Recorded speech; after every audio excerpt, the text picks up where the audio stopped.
கடவுளுடன் காலை வணக்கம். புனித யோவான் எழுதிய நற்செய்தி 3 அதிகாரம் 1 முதல் 8 வரை உள்ள இறைவார்த்தைகள். அக்காலத்தில் பரிசேயர் ஒருவர் இருந்தார். அவர் பெயர் நிக்கதேம். அவர் யூத தலைவர்களுள் ஒருவர். அவர் ஓர் இரவில் இயேசுவிடம் வந்து, ரபி, நீர் கடவுளிடமிருந்து வந்த போதகர் என்பதை நாங்கள் அறிவோம். கடவுள் தம்மோடு இருந்தாலன்றி நீர் செய்யும் இவ் அரும் அடையாளங்களை யாரும் செய்ய இயலாது என்றார்.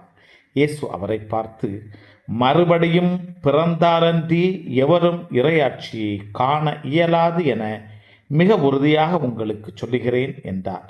நிக்கதேம் அவரை நோக்கி, வயதானபின் ஒருவர் எப்படி பிறக்க முடியும்? அவர் மீண்டும் தாயின் வயிற்றில் புகுந்து பிறக்க முடியுமா என்று கேட்டார்.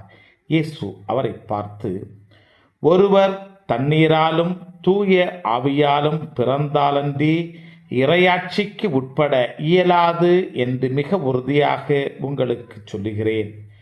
மனிதரால் பிறந்தவர் மனித இயல்பை உடையவர், தூய ஆவியால் பிறந்தவர் தூய ஆவியின் இயல்பை உடையவர்.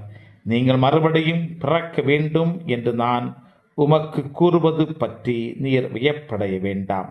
காற்று விரும்பிய திசையில் வீசுகிறது, அதன் ஓசை உமக்கு கேட்கிறது, ஆனால் அது எங்கிருந்து வருகிறது என்றும் எங்கு செல்கிறது என்றும் உங்களுக்கு தெரியாது. தூய ஆவியால் பிறந்த அனைவருக்கும் இது பொருந்தும் என்றார். கிறிஸ்துவின் நற்செய்தி. இந்த நாள் இனிய நாளாக அமைய வாழ்த்துக்கள்.